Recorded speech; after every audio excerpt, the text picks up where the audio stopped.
If you're scared to get started in real estate investing, don't be. Doesn't matter if you don't have time or you don't have money. I'm joined by someone who's well over 6 figures in real estate investing, and he started out working a full-time job and he had no money whatsoever. In this video, we're going to talk all about how he did it and how you can do it yourself. Austin Cade. What's up, man?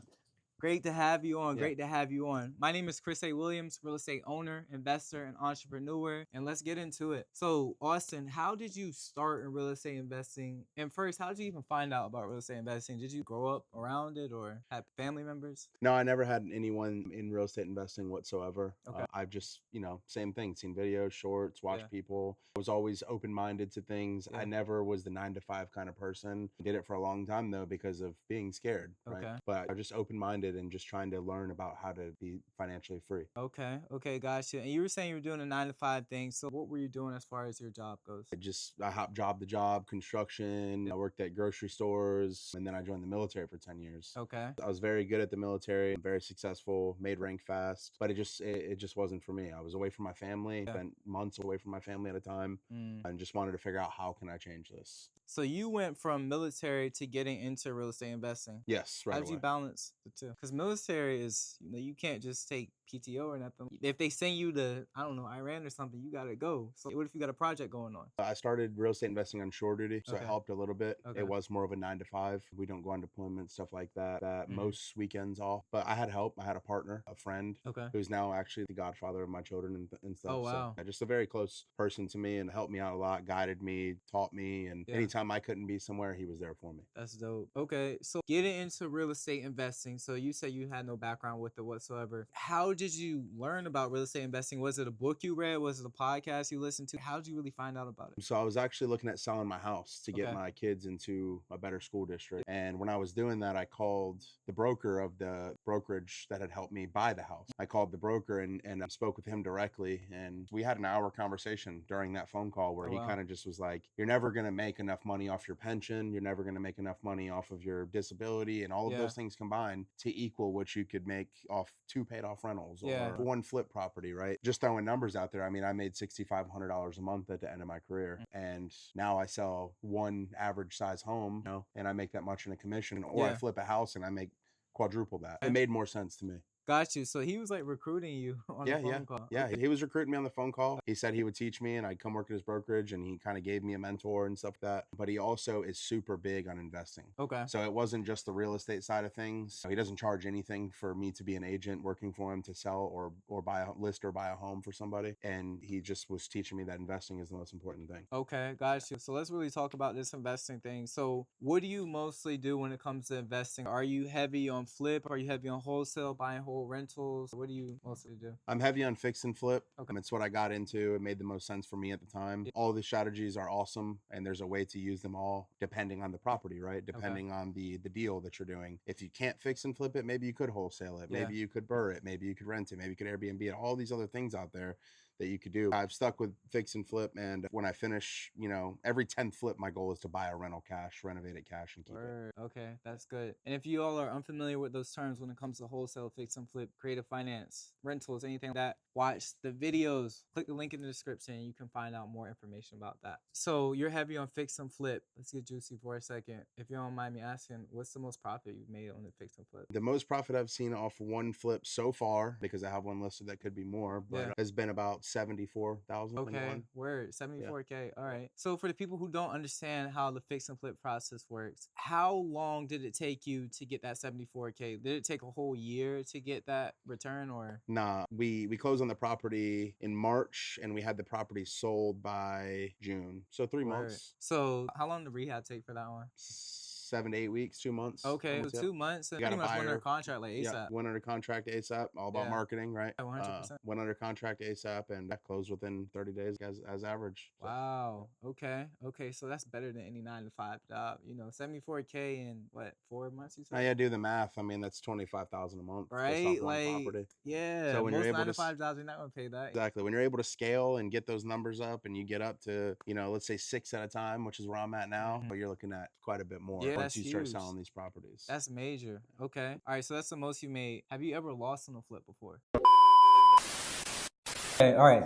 So PSA. So we did some research, and it looks like a lot of people that are watching, you're not subscribed to the channel. So please do me a favor, because I'm giving you guys these free videos, free high-level information on real estate and real estate investing.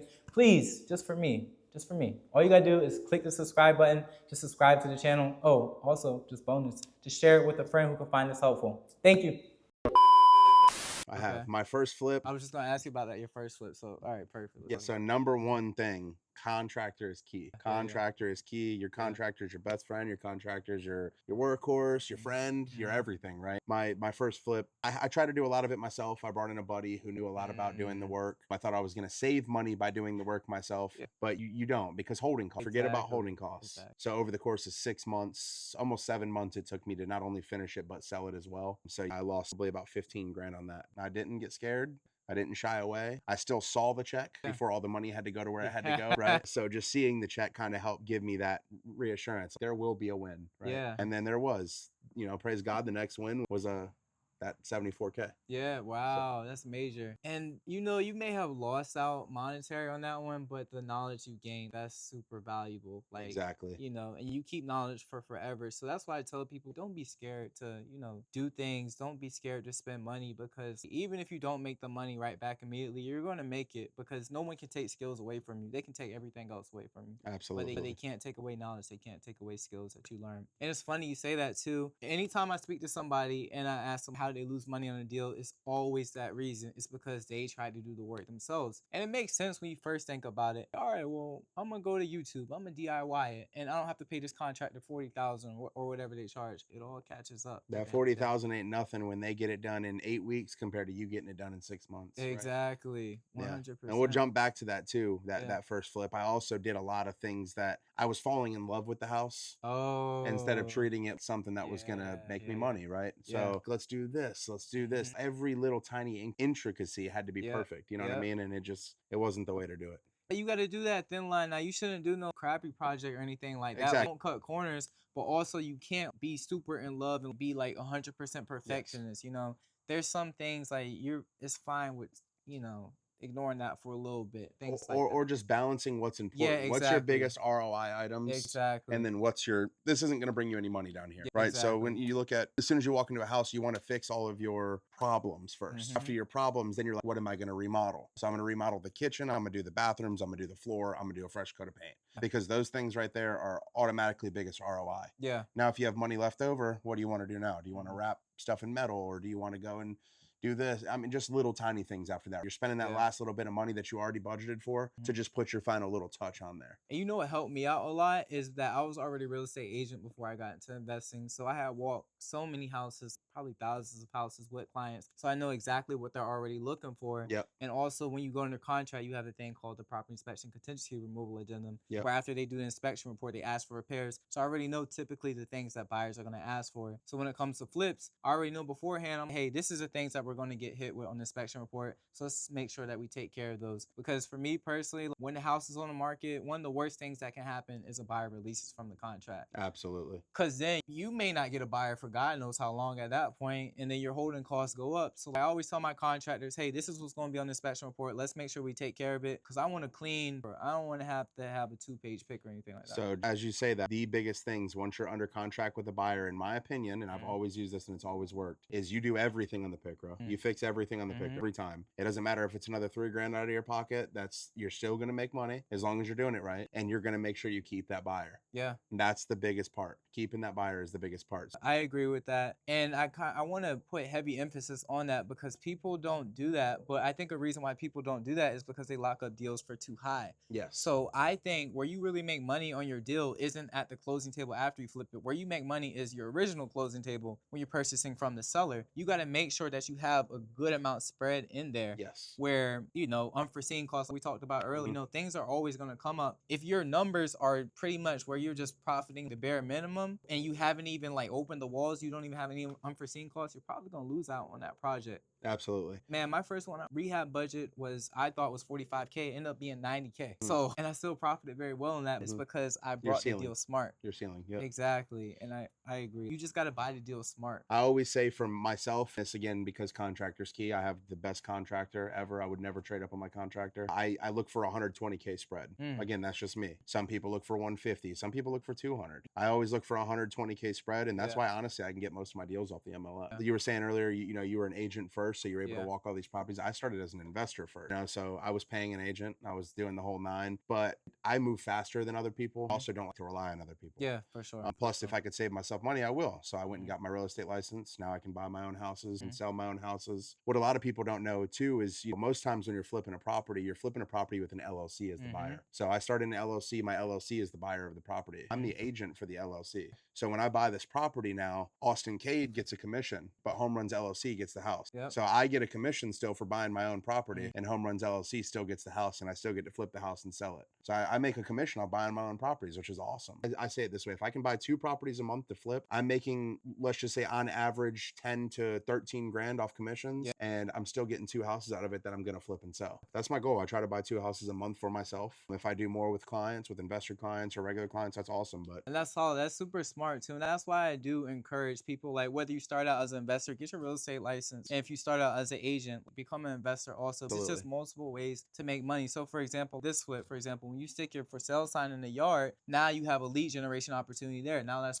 further more money that you can make. Absolutely. So it's just so smart doing it that way. I also have found little ways with real estate, man. It's never ending. We could talk about this forever. Now let's talk about though how you're acquiring these properties, because as we talked about, you started out 9 to 5, you started out in the military, then you made your way to real estate investing. We already know the broker recruited you thing. But like, how though? Because you said you were making $6,500 a month, and that was the top of the scale. With so a like 3K mortgage and car payments and a wife and 2 kids. So it's not like you're rich or anything. A lot of people not. think that you got to be rich to get started in real estate. I thought the same thing, bro. Like, when I first got into real estate, I learned about real estate investing first, but I thought, oh, I can't do this because literally I had $30 in my bank account. I was like, man, you got to have 6 figures plus in your bank account to get started in real estate investing. So how did you invest in real estate with no money? So it's called leverage, right? Other people's money, a bunch of different terms for it.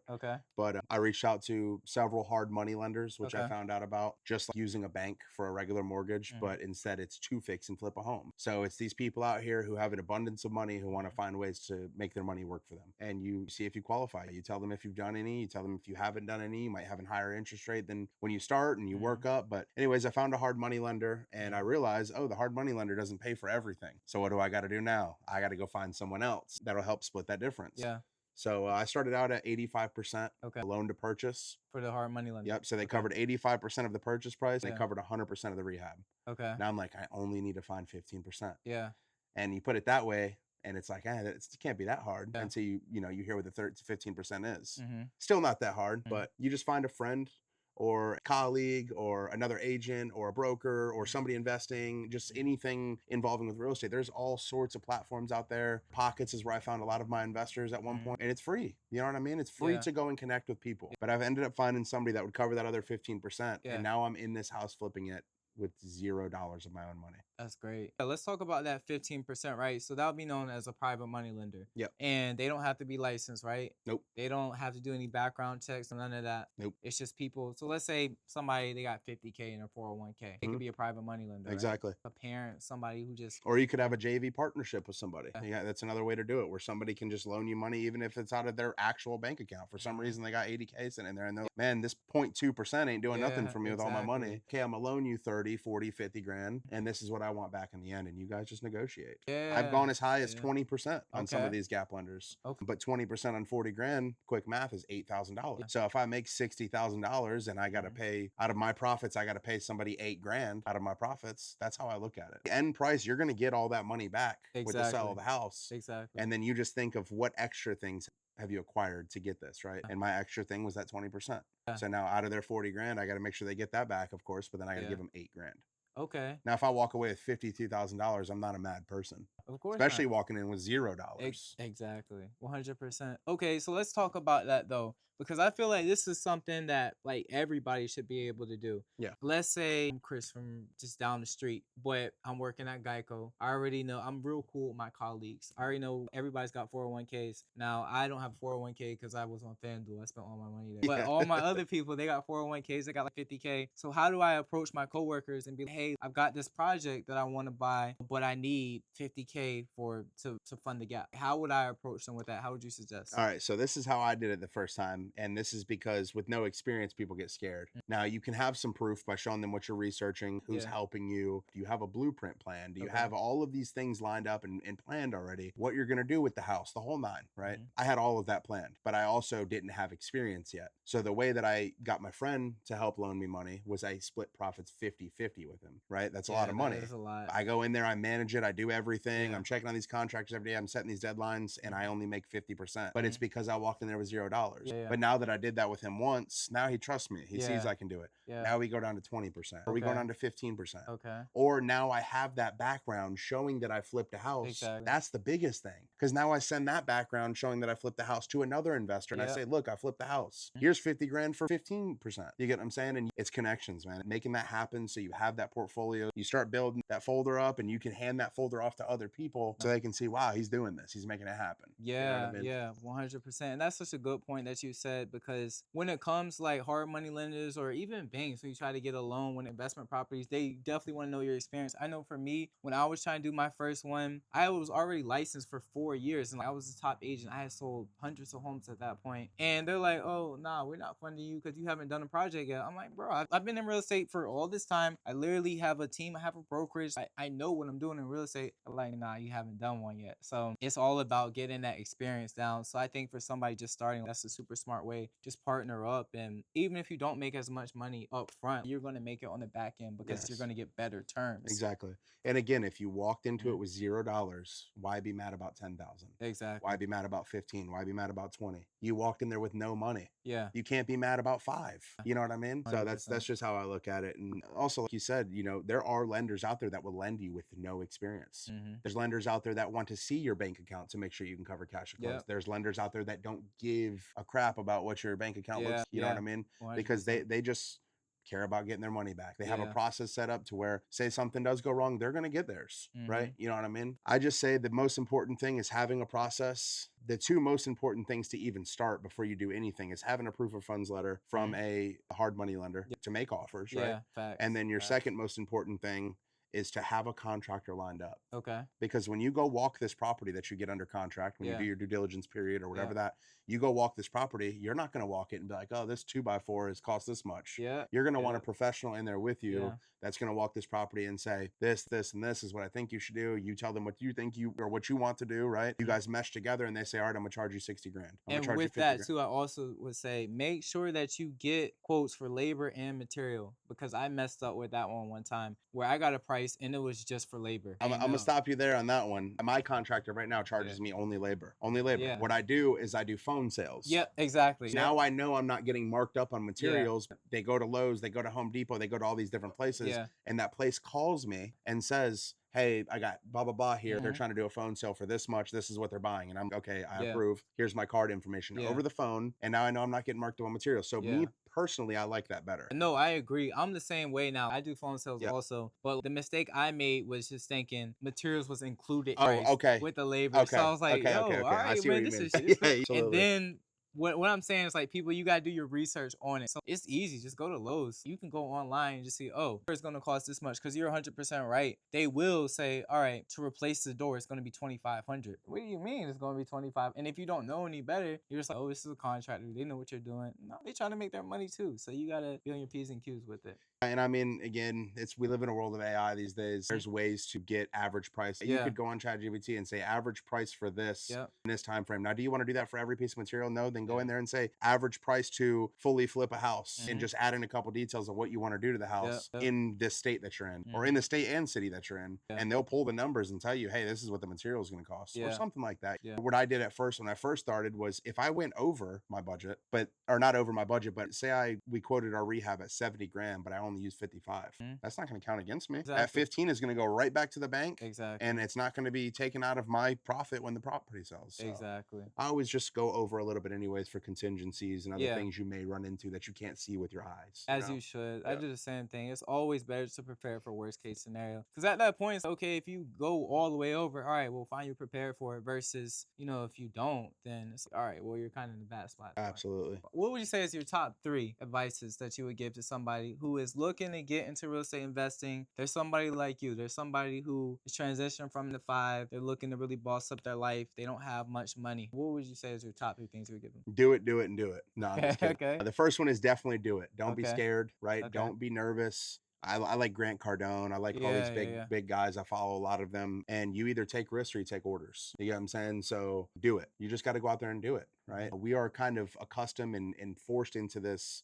way of thinking where you have to work a 9 to 5. You got to go to school for this many years. You got to go to college. Then you got to go work a 9 to 5 till you're 60. And then you get to enjoy retirement for what, 5 years? You know what I mean? So just do it. That's all you have to do. Because if you have the work ethic, you have the drive, you can talk to people, you can make these connections, you can go out and meet people, you can just get yourself out there, brand yourself, you can make it happen. For sure. And my second piece of information is find the right lender. Make sure when you talk to this lender that, you know, rates are going to go down, points are going to go down, things are going to go down as you complete jobs, and stuff will get better. And the most important thing of all is your contractor, the contractor. And I'm talking, if you're doing your first flip, make sure you are going to these different properties that you're going to do or that you're looking at, and you're having 5, 6, 7 contractors come walk through it with you and give you a quote. I did that. I had 7 contractors walk through one of my flips. Wow. Before I got the right number, and this is the guy I'm going to work with. And I wasn't even telling them any of the other ones to price it. It just, that's how you can gauge somebody. How much money are they trying to make for themselves? What are they, you know, I had one quote that was all the way up to $61,000 on this job when this other guy quoted me $31,000. So you just look at a $30,000 difference and you're like, okay, this guy's either subcontracting everything or he's just trying to take a big check for himself. There's contractors out there that are open-minded to growing with you as an investor. Open-minded to saying, all right, I'm going to start this one with him, give him a cheap price. But then I know this guy has the drive and the determination to scale to 3 or to 5 or to 6. Now my contractor's practically not even taking normal jobs anymore, you know, because he has so much work to do with just me. So yeah, contractor is the most important thing. That's good. So do it, find the right lender, find the right contractor, but do it is also very important. Because you can talk about it, you can research it, you can watch videos. Until you go and do it, you're not doing anything. You know what I mean? That's what I always tell the people too, because like a lot of times people send me a message, they're like, oh, I liked your video, you know, everything you're saying is good. I'm like, okay, did you do something with it though? You know, I tell people all the time, you got to do something with it. It's so easy to get fired up. You're like, oh, this is great information. You probably thought the same thing when I first reached out to you. You know, you didn't know me yet, but I saw you, man, and I'm like, man, this guy's getting me hyped. Yeah, you know what I mean? man, you got to do it, man. I'm just telling you, just don't be afraid to make mistakes. Just know that, hey, if you're starting out, you're not going to be good. Like, it's not reasonable that you would be good, to be honest with you, because you're just starting out. Same thing as like when you first start playing sports, when you first try to ride a bike, you fall down, you miss shots. Practice makes perfect. Exactly. Practice makes and you perfect. just got to do it. Just the only thing now is the stakes are a little bit higher, but it's all good. You know, you said your first one, you lost money on that one, but literally the one right after, you had one of your biggest profits. Yep. So, you know, you just got to do it. Yep. So tell the people, where can they find you at? Like on socials, things like that, they can connect with you. Yeah, so on X, Austin to the CC. I'm not super active on there. I'm very active on Instagram at Cade Real Estate, CADE Real Estate. I'm active on Facebook, Austin Cade. You can look me up, and I'm always open to conversing with people, teaching people. I'm part of a couple different groups and on some panels, and I do video calls. So if anyone wants to reach out, that's where you can find me. And you got any last pieces of advice that you want to give people? Not really, man. Just if you're stuck and you know you don't love your job and you're not feeling the 9 to 5 life and you just think you're just in the constant motion of everyday things, you know, that's where I was. Just go and do it. Find something that you love, find something you're interested in, and make it happen, because it won't just happen by reading. It won't just happen by watching. It won't just happen by thinking. You have to take action and do it. Boom. Just that. That's it. Austin Cade, everybody. Appreciate you. Bro, absolutely. Be like him. Take action. And if you want to learn more about real estate investing, watch the next video. Bye.